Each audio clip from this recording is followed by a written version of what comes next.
숨쉬는 교회 주님이 주인 되시는 교회. 오늘은 종려 주일입니다. 우리 마음과 뜻과 정성을 다하여 하나님께 영광의 예배를 올려드리겠습니다. 제 난방 소리가 좀 시끄러워서 껐는데 혹시 추우신가요? 괜찮으시죠? 네. 혹시 춥다라면 이 시간 성령 하나님께서 우리의 마음을 활활 불타오르게 해주셔서 정말 땀을 흘릴 수 있는 이 시간이 되기를 간절히 소망해 봅니다. 오늘은 종려주일이죠. 저는 종려주일 하면 떠오르는 이미지가 있습니다. 바로 제가 어렸을 적 그 아버지 집을 따라서 이렇게 이렇게 쉽게 말해서 제초 작업하러 가실 때가 있었습니다. 그런데 항상 아버님께서 먼저 그 길을 앞서 가시면서 길을 만들어 주시는 거예요. 그런데 오늘 우리 주님께서도 우리보다 먼저 앞서 가셔서 길을 만들어 주고 계시지 않으십니까? 그런데 그 길을 만드신 이유가 무엇일까요? 바로 저와 여러분에게 그 길로 따라오라라는 의미로 저는 알고 있습니다. 오늘 주님께서 드디어 예루살렘으로 입성하게 되죠. 오늘 이 시간 우리가 다시금 우리의 믿음이, 우리의 마음이, 우리의 삶이 주님만을 바라보고 주님만을 따라갈 수 있는 그런 시간들이 되어지기를 주님의 이름으로 간절히 축복합니다. 아멘. 오늘 예수님과 제장 일행은 예루살렘에서 가까운 곳인 감람산 벳박에 도착했습니다. 그런데 그곳에서 예수님은 두 제자를 맞은편 마을로 보내시면서 묶여있는 나귀와 나귀 새끼를 풀어 끌어오라고 명하셨습니다. 그러니까 어느 집에 가서 누구한테 말해놨으니까 가서 가져오라라는 것도 아니고 그냥 어디 가서 끌어오라라고 말씀하셨습니다. 그리고 만일 누가 그들에게 무슨 말을 하거든 주가 쓰시겠다라고 말하라고 일러주었습니다. 그런데 여기서 예수님이 친히 자신을 가리켜서 주라고 호칭하신 것은 바로 여기뿐입니다. 우리는 이 주라는 말의 의미에서 무엇보다도 주목해야 합니다. 그렇다면 예수님이 주라는 사실은 과연 무엇을 의미하는 것일까요? 예수님은 우리의 주인이시다라는 의미입니다. 세상이 그분의 것이요 저와 여러분도 그분의 것이지요. 또한 오늘 이야기를 읽고 있는 우리도 영원 전부터 영원 후까지 우리 주님의 소유인 것입니다. 우리는 앉으라 하면 앉고 일어서라 하면 일어서야 하지요. 가라 하면 가고 멈추라 하면 멈춰서야 합니다. 그리고 쓰시겠다 하시면 내어 드려야 하는 것이죠. 그것은 상실도 아니고 손해도 아닙니다. 그것이 시간이든 돈이든 그것이 무엇이든지 주님의 뜻대로 쓰임받을 때 가장 의미 있고 복된 인생이 됩니다. 오늘 저와 여러분이 바로 그 복된 인생을 살아가시기를 간절히 소망합니다. 오늘 예수님께서 예루살렘에 들어가시면서 새끼 나귀를 타신 것에는 선지자를 통해서 선포된 하나님의 말씀을 성취하시기 위함이었습니다. 이처럼 하나님의 입에서 나온 말씀은 온전히 성취되어진다라는 것을 우리는 다시 한번 깨닫게 됩니다. 하나님의 말씀은 하나도 땅에 떨어지지 않고 온전히 성취됩니다. 사람의 약속은 지켜지지 않는 것들이 호다합니다. 많은 약속들을 합니다. 가장 대표적인 약속이 우리 다음에 만나서 언제 식사 한번 합시다. 차라도 한잔 합시다 라고 말은 하지만 그 언제가 언제인지는 아무도 모르죠. 마음은 있어도 능력의 한계가 있기 때문에 할 수 없는 것들이 너무나도 많이 있기 때문에 그렇습니다. 사람의 약속이 지켜지지 않는 것들은 바로 그런 이유 때문이라는 것이죠. 마음은 있으나 상황이 여연치 않고 딴 하고 싶으나 내 능력의 한계가 벗어날 때 우리는 이미 입으로 말을 내뱉었으나 그 약속을 지키지 못할 때가 너무나도 많이 있더라는 것입니다. 하지만 우리 하나님은 어떠십니까? 하나님은 신실하실 뿐만 아니라 전능하셔서 말씀하신 모든 것을 하나도 빠짐없이 모두 다 이루십니다. 그렇게 저와 여러분은 어떤 상황 속에서도 하나님의 말씀에 아멘으로 받아들이고 또한 그 말씀을 붙들고 기도하며 또한 그 말씀을 의지해서 살아갈 수 있는 이유가 바로 여기 있다라는 것이죠. 그것은 사람의 말처럼 헛되이 돌아오는 것이 아니라 하나님의 말씀은 반드시 이루어짐을 우리 믿음으로 고백하기 때문에 그렇습니다. 이처럼 오늘 예수님께서 어린 나귀를 타신 것은 구약 성경의 스가랴서 9장 9절 말씀을 성취하기 위함이었음을 우리는 깨닫게 됩니다. 시온에 따라 크게 기뻐할지어다. 예루살렘에 따라 즐거이 부를지어다. 보라, 내 왕이 내게 임하시나니 그는 공의로우시며 구원을 베푸시며 겸손하여서 나귀를 타시나니 나귀의 작은 것 곧 나귀의 새끼니라. 아멘. 유대인들은 이 말씀을 메시아에 대한 예언으로 이해했습니다. 그런데 예수님은 로마의 개손 장군처럼 입성하지 않으시고 평화의 왕으로 겸손하게 예루살렘으로 들어가셨습니다. 힘과 권세를 상징하는 말을 타지 않으시므로 예수님은 자신이 백성을 억압하거나 권세를 부리는 자가 아니라 섬기는 왕으로서 오셨음을 분명히 보여주고 있습니다. 그렇다면 종려주일을 맞이하여 예수님의 삶과 그 흔적을 쫓아 살아가기를 결단하는 우리의 삶의 모습이 어때야 하는지는 너무나도 분명합니다. 바로 누군가를 앞에서 권세를 부리고 이끌어가는 지휘봉을 들고 살아가는 삶이 아니라 우리 주님처럼 제자들을 섬기셨던 그 주님처럼 세숫대야와 수건을 들고 섬기는 삶을 살아가야 하는 것이 너무나도 당연하다라는 것이죠. 우리가 종려주일 무엇보다도 주님께서는 이 땅에 왕으로 오셨지만 섬기는 왕으로 오셨음을 우리는 잊지 말아야 한다라는 것이죠. 우리가 섬기는 왕은 사람에게 섬김을 받는 왕이 아니라 우리를 친히 섬기러 오신 왕이었고 우리들에게 동일한 삶을 살아가도록 요구하고 계시다라는 것입니다. 그것이 바로 우리 주님께서 보여주신 겸손의 삶이었습니다. 우리 주님께서 보여주신 겸손을 한마디로 표현한다면 바로 말씀에 순종하는 것이었습니다. 예수님께서 나귀를 타는 것을 통해서 겸손을 보여주셨습니다. 하지만 이 나귀를 탄 이유는 하나님의 말씀을 이루기 위함이었음을 우리는 앞서 나누었습니다. 정확하게 말한다면 하나님의 말씀에 순종하기 위해서 행한 것이었다라는 것이죠. 저와 여러분도 하나님의 말씀에 순종하기를 힘쓰시기 바랍니다. 우리 마음 안에 주시는 하나님의 마음을 외면하지 마시고 순종하는 삶으로 채워가시기 바랍니다. 그럴 때 우리 역시 하나님의 말씀은 능력 있는 말씀이고 하나님은 살아계신 하나님이시며 하나님은 지금도 우리와 함께 하신 하나님을 우리가 깨닫고 고백하는 삶을 살아갈 수 있다는 것입니다.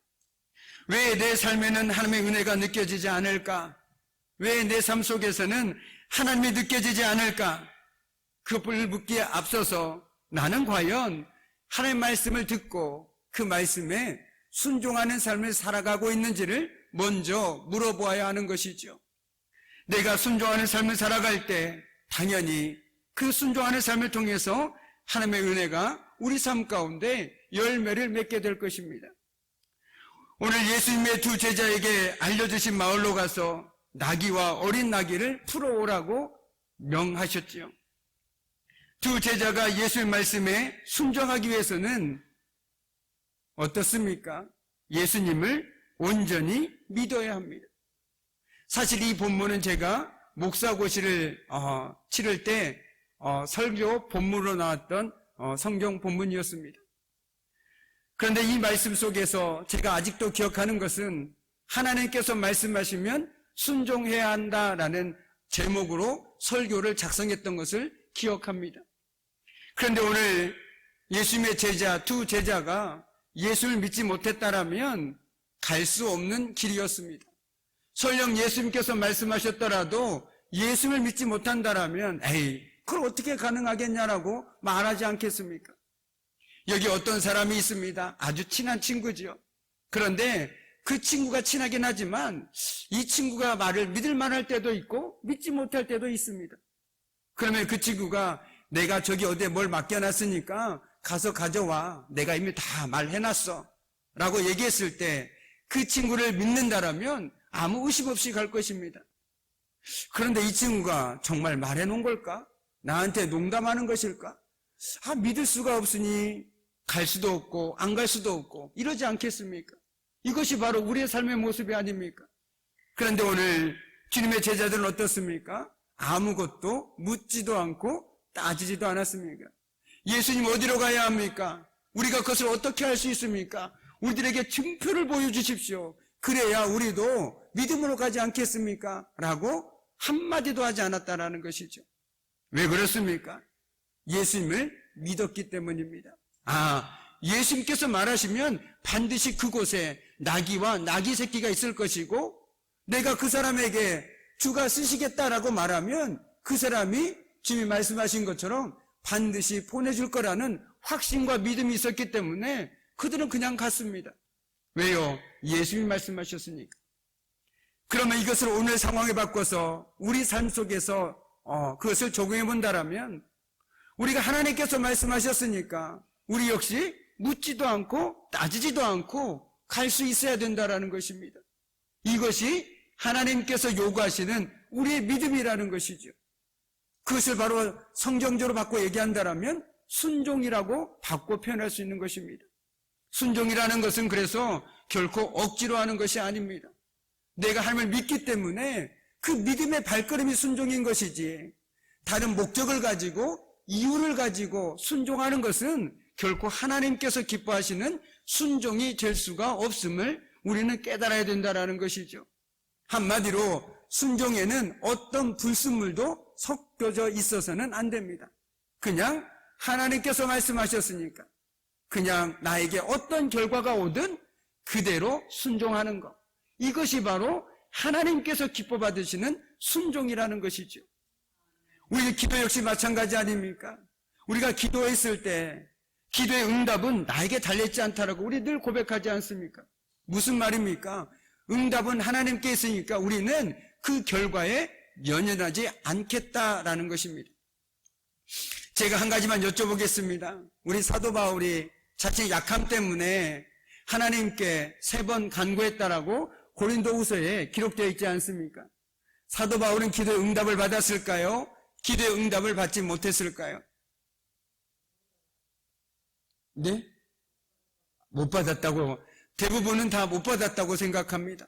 왜냐하면 사도 바울의 입장에서는 분명히 자신을 낫게 해달라고 했는데 낫지 못했으니 우리 입장에서 보면 기도 응답을 받지 못한 것이죠. 그러나 제가 뭐라고 얘기했습니까? 기도의 응답은 내가 요구하는 대로 해주는 것이 기도의 응답이 아닙니다. 하나님의 뜻대로 이루어지는 것이 기도의 응답이라는 것이죠. 그래서 그 뒤에 사도 바울이 뭐라고 얘기합니까? 내 은혜가 내게 족하다. 그 기도 응답, 그것이 바로 사도 바울에게 주신 하나님의 기도의 응답이었다라는 것입니다. 그래서 뭐라고 얘기합니까? 사도 바울이 나는 기도의 응답을 받았으니 이제부터 나의 약함을 자랑하겠다라고 그는 고백했습니다. 왜요? 그것이 바로 하나님께서 그의 기도해 주신 응답이었기 때문에 그렇습니다. 우리 역시 마찬가지라는 것입니다. 순종이든 기도든 하나님께 있다라고 고백한다라면 내 뜻과 달라도 그것이 하나님의 뜻이라면 기꺼이 끌어안아야 되는 것이죠. 내가 순종을 했는데 상황들이 자꾸만 내 뜻과 상관없다고 해서 멈춘다라면 그것은 온전한 순종이 되어줄 수 없다라는 것입니다. 기도 역시 마찬가지입니다. 내가 기도했는데 내 뜻과 상관없이 내 삶이 자꾸만 흘러간다. 기도를 멈춰야 되겠다. 아닙니다. 더 기도해야 되는 겁니다. 하나님, 이것이 정말 하나님의 뜻입니까? 아니면 제가 잘못 알고 있는 것입니까? 이것이 우리가 기도할 때 반드시 취해야 할 자세라는 것이죠. 내가 기도한다고 해서 무조건 내가 원하는 대로 된다라면 얼마나 좋겠습니까? 그러나 하나님이 보시기에 우리에게 가장 좋은 길로, 가장 선한 길로 인도하신 분이심을 믿는다라면 내 기도가 오히려 내 삶에 잘못된 기도가 될 수도 있다는 것이죠. 그래서 누군가는 얘기했습니다. 하나님께서 지금까지 내 기도대로, 내 간구대로 응답해 주지 않으심에 감사합니다라고 말이죠. 왜 그렇습니까? 지나고 보니 그때 내가 기도했던 것이 이루어졌으면 큰일 날 뻔할 때가 한두 번이 아니더라는 것이죠. 그러니까 때로는 하나님께서 내가 구하는 대로 응답해 주지 않으신 것도 하나님의 응답하십니다라고 얘기할 수 있다는 것입니다. 하나님께서 우리의 기도 가운데 100% 응답해 주십니다. 단지 우리가 기도하는 대로 응답해 주시느냐, 내가 기도하지 않는 대로 우리가 뜻과 상관없이 응답해 주시냐에 따라서 우리는 기도에 응답해 주셨다, 기도에 응답해 주지 않으셨다라고 말할 뿐이지, 하나님께서는 우리 기도에 반드시 응답해 주시는 분이십니다. 그렇게 저와 여러분은 어떤 일이 있어도 기도하다 낙심하지는 마십시오. 포기하지 마십시오. 왜요? 내 뜻과 상관없을지라도 하나님의 그 크신 뜻대로 하나님께서 지금 우리 삶의 물줄기를 바꿔가고 계시기 때문에 그렇습니다. 지금 당장은 알지 못하지만 하나님께서 분명 그 뜻을 깨닫게 해줄 때가 있기 때문에 오늘도 저와 여러분은 믿음으로 기도할 수 있는 것이죠. 그리고 지금 당장도 내가 알 수 없지만 왜 나에게 이런 일을 시키실까? 정말 하기 싫은데 왜 꼭 내가 해야 하나? 이런 일들을 맡기실 때 이런 마음으로 한번 해보십시오. 분명 하나님의 뜻이 있을 것이다. 언젠가 분명 하나님께서 이 일을 통해서 나를 쓰실 것이다. 이 믿음으로 그 일을 임한다라면 그 일을 대하는 자세가 달라질 수밖에 없을 것입니다.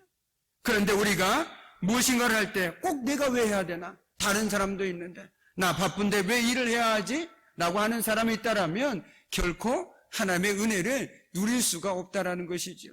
한번 가만히 생각해 보십시오. 지금까지 걸어온 인생 동안에서 내가 쓸모없다고 생각했던 것들, 왜 내가 이 일을 해야 하지? 라고 생각했던 것들이 시간이 지나고 보면 분명히 어느 때를 위한 준비 단계였음을 고백할 수밖에 없습니다. 그래서 그때 하나님께서 나에게 그 일을 시키셨구나.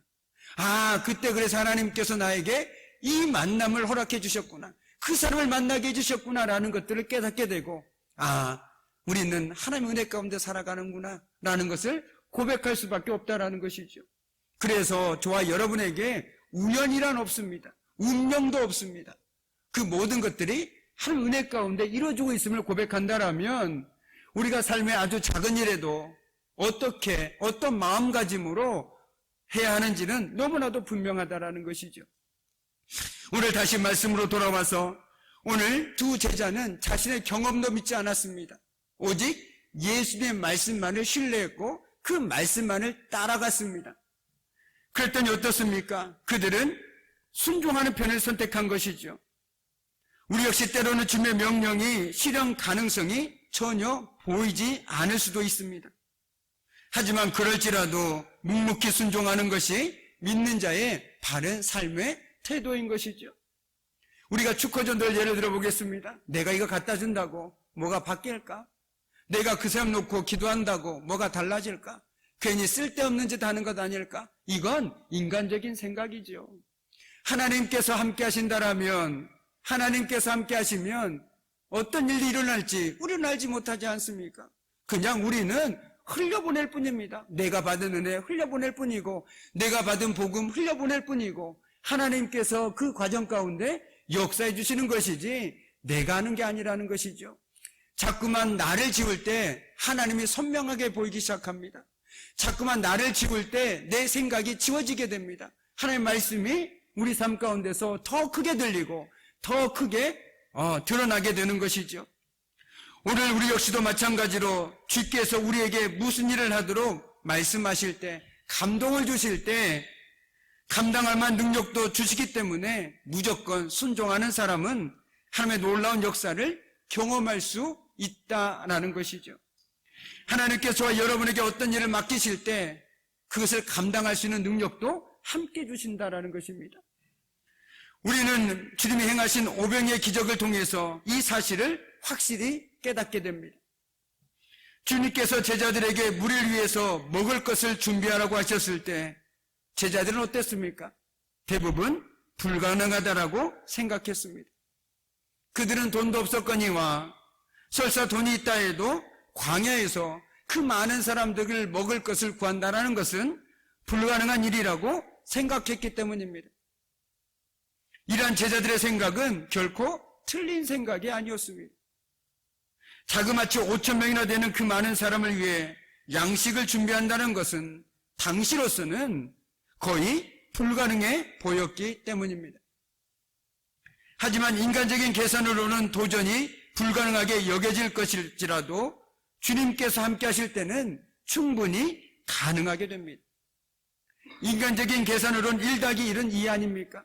그런데 1+1이 1000이 될 수도 있고 많이 될 수도 있다는 것이죠. 주님께서 함께 하시면 말입니다. 광야의 수많은 사람들을 위해 제자들이 준비한 것은 고작 보리떡 5개와 물고기 2마리뿐이었습니다. 이것 갖고 무엇을 하겠습니까? 이것 가지고 한 사람이나 배불리 먹을 수 있겠습니까?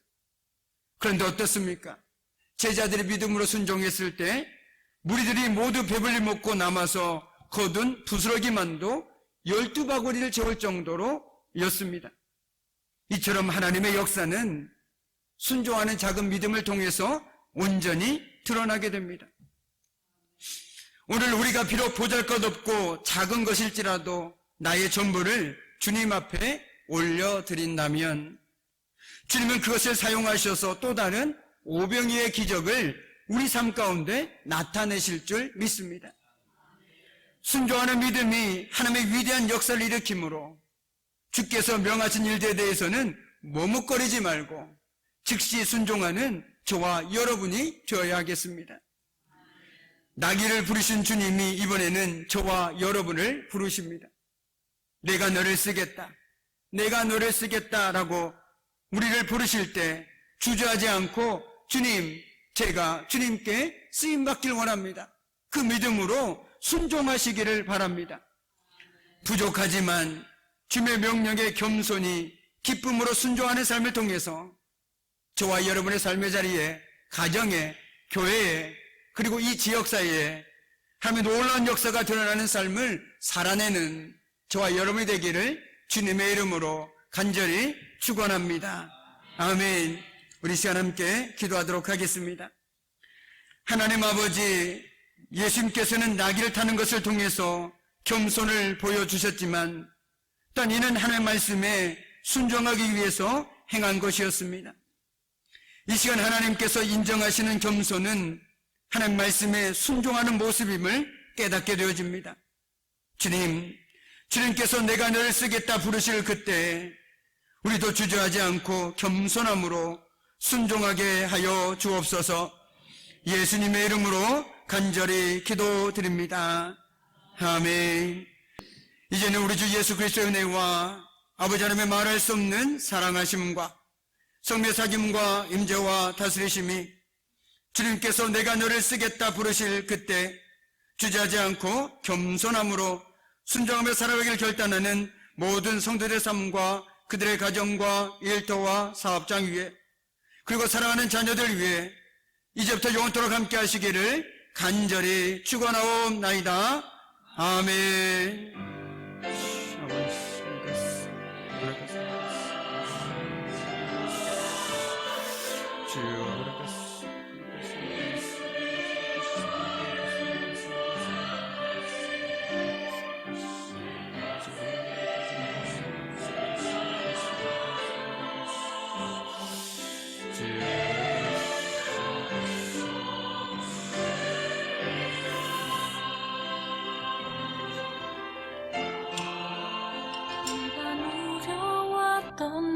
모든 것들이 내가 지나왔던 모든 시간이 내가 걸어왔던 모든 순간이 당연한 것